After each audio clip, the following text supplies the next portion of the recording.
test results for the cations. So if we make a little heading in your line paper, then precipitation tests for metal ions,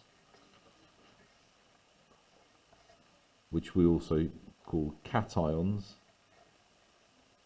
The word cations we don't actually need to know for GCSE, but it's a good word to know. The word metal and the word cation conveniently have a plus in the middle of them, so we know that they're positive ions. There's a number that you need to know for the GCSE syllabus, and they're all very similar. We need to learn the colours and the outcomes and the equations that go with them. There's quite a lot, therefore, to do. So the ones we need to know are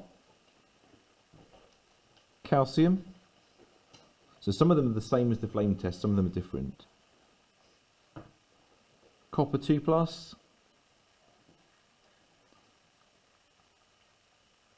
Fe2+, Fe3+,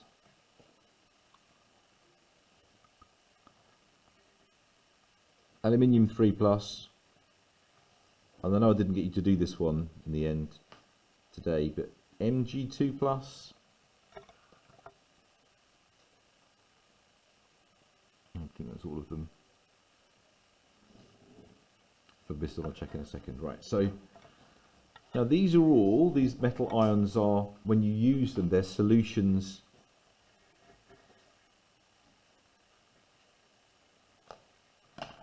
in water, and you must state that. This precipitation test, the whole point is you're making a solid, so you need to start with a solution so you can see when a solid is formed. Right, so there's solutions in water, and we have to do a test. We add sodium hydroxide solution to them, and we see if they make a precipitate. Okay, so let's go through each of those in turn.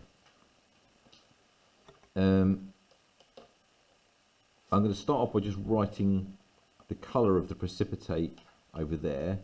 That under here I'll say add sodium hydroxide solution, which is essentially adding hydroxide ions. Okay, so the sodium's not doing anything. We add sodium hydroxide to them. I'll write these all out as equations, and I'll write the colours over here. So I'm going to start off by trying to help you learn the colours, then we'll write all the chemical equations and everything. Right, so calcium, you get a white precipitate.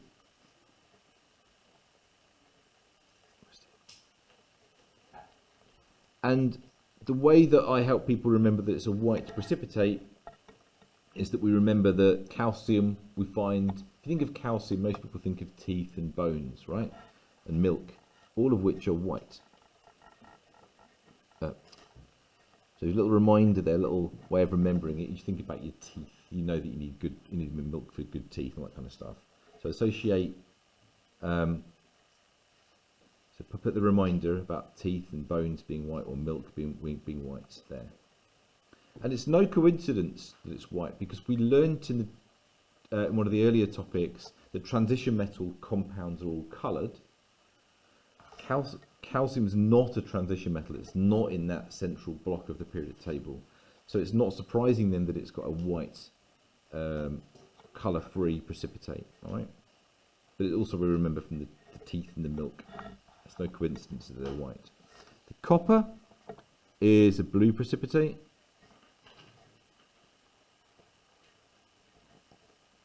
And the word association with copper might be policeman, and policemen wear blue. So I think I've written blue again. Do you think police, the boys in blue, right? Police, blue.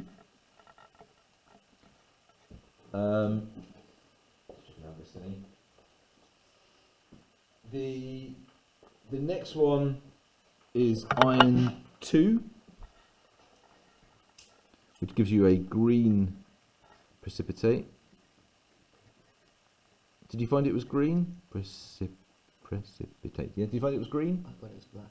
Black. It does look very dark. If it's quite highly concentrated, it looks kind of black, but it is green, and we need to say green in the exam. And the way that we need to think about this one, it's a bit daft, but it helps people to remember, is we all know that Iron Man is a great superhero. We all know that I am an awful lot like Iron Man, and my surname is Green. So there's the association, so Iron Man. Iron Man equals Dr. Green. It's really stupid, I know, but it works. Right? How many of you have seen Iron Man 3? You've seen Iron Man 3. You must have done. What? Is there a third movie? There's a third. Well, yeah. The reason no one watches it is because it's a bit.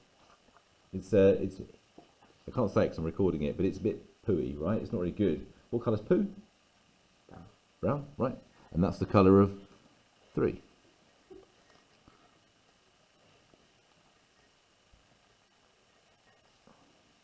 Iron Man 3, which really isn't a very good film. I used to say these same I've been saying these same things for years and years.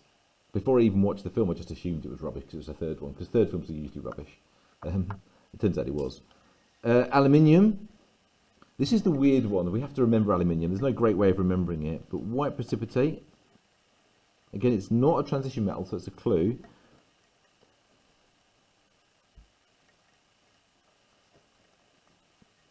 But if you add an excess, it redissolves.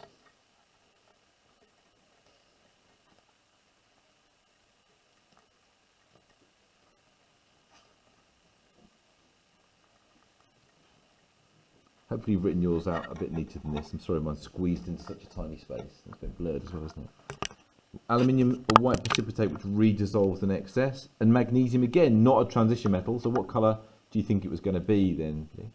White. Yeah, be a white precipitate again. Well done. Good. Lots of whites in there, green, brown and blue to remember, along with all the flame test colours. There's quite a lot. There's quite a lot to commit to memory, isn't there, by next week or by next lesson, yeah? Right, so what we're going to do is we're going to explore what's going on in those reactions now. And this is, right, learning the colours is one thing. Everyone's got to learn the colours. No matter what school you go to, which course you do, everyone's got to learn those colours. But I want to push you beyond that. I want you to know the equations, understand what's going on. Right, detail though, it's solutions that you're adding, underline and highlight that stuff you've got to know, and I'll go through the equations one at a time. So the calcium ions are in solutions. We write calcium AQ. AQ means aqueous, which means dissolved in water. You cannot do these unless they're dissolved in water. The other bit of it, like chloride or sulfate or nitrate, whatever they were, I told you we're ignoring those. We're going to write what we call ionic equations, ignoring the ions that aren't involved in the reaction. So ignoring the nitrate, chloride, all that stuff. We're adding to it hydroxide ions from the sodium hydroxide, which are also dissolved in water. The sodium, again, plays no part in the reaction at all there. And what you end up with is calcium hydroxide. Now, bearing in mind that calcium is a 2+ ion, because it's in group 2 of the periodic table, and hydroxide we've memorised already, haven't we, as being a 1- ion, how many hydroxides must there be in calcium hydroxide, please? 2. So we write that like this. There's 2 hydroxides. Now that's a solid because it's, you know, that precipitate form. It's insoluble. Those neutral substances that haven't got a charge it's insoluble, right? So that's the white precipitate.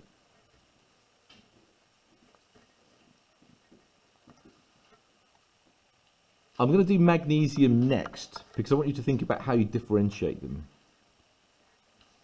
Do you want to, should I write it maybe? Is it clear that that's calcium hydroxide? Let's write it down. Calcium hydroxide. I'm not going to write down the name of all of these because you get the message. It's calcium hydroxide, copper hydroxide, iron hydroxide, right? Yeah, clear? We'll do magnesium next. It should be almost identical, except we've swapped calcium and magnesium. I missed a 2 off there, look. I missed a 2. Please add that 2. There's 2 hydroxides been added. There.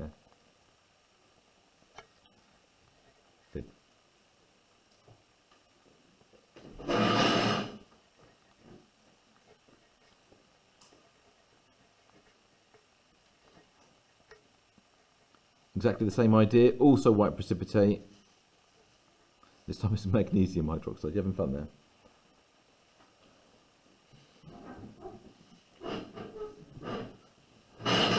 He looks annoyed with me, but he was chewing gum in the lab. It's like, what do you expect? That's just magnesium hydroxide. What would you do if you wanted to? So you do the test, you go, oh, it's calcium hydroxide, and you think, no, it's not, it's magnesium hydroxide. How are you going to decide which one of those two it is? Discuss. I'll pause it. Stop the pausing. So the way to differentiate these is using the flame test. The calcium ions will give their brick red flame test result, wouldn't they? Whereas magnesium doesn't give a colour. Just like fireworks that are just plain magnesium. You know that bright white light when you burn magnesium. Let's do all of these now in turn. So iron 2 hydroxide is formed. That's the green precipitate. I'm going to give it its name there to highlight that you need to put the 2 in brackets after it.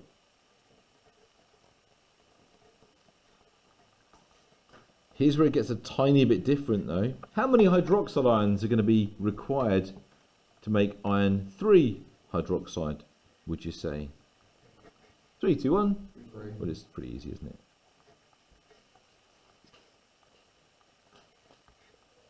Spot the patterns, folks.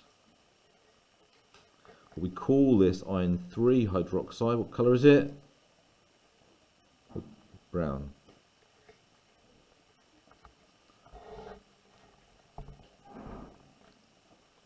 The aluminium one, when you get there, I'm going to squeeze it in a little bit because we're going to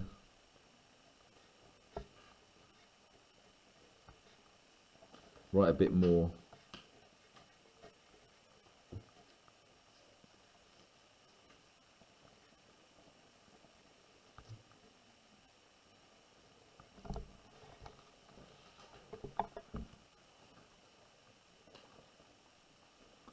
I'll write it underneath.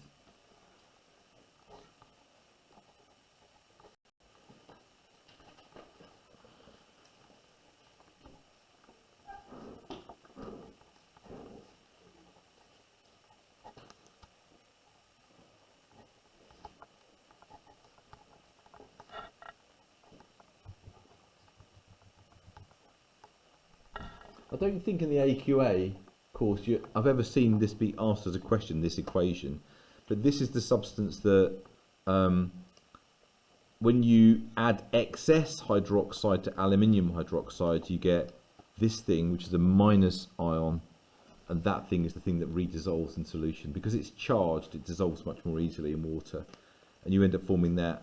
The reason for that is well beyond the scope of what you need to know, but they're the cation hydroxide tests. Now, alongside the flame tests, you can distinguish all of those ions. I'm just going to quickly check before I sign off the video that we've got them all. It's a forgotten one.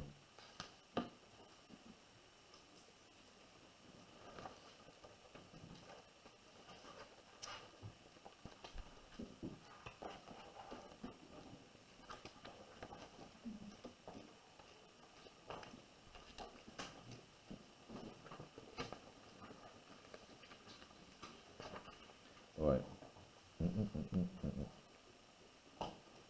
Yeah, I mean, I'm just going to put this up. I don't really like this because I think you can just work it out. There is like almost a flow chart there. I think trying to learn that flow chart is more complicated than just learning the tests, right? Just learn the tests, it's pretty straightforward. So you get these precipitates and distinguish between them by the flame test. If you've got aluminium, magnesium and calcium, well, aluminium you can pick out like that. It's pretty straightforward, right? So there we go. So that's what we've got. That's how we tell for the cations. Flame tests and hydroxide tests. So I'll stop the video there.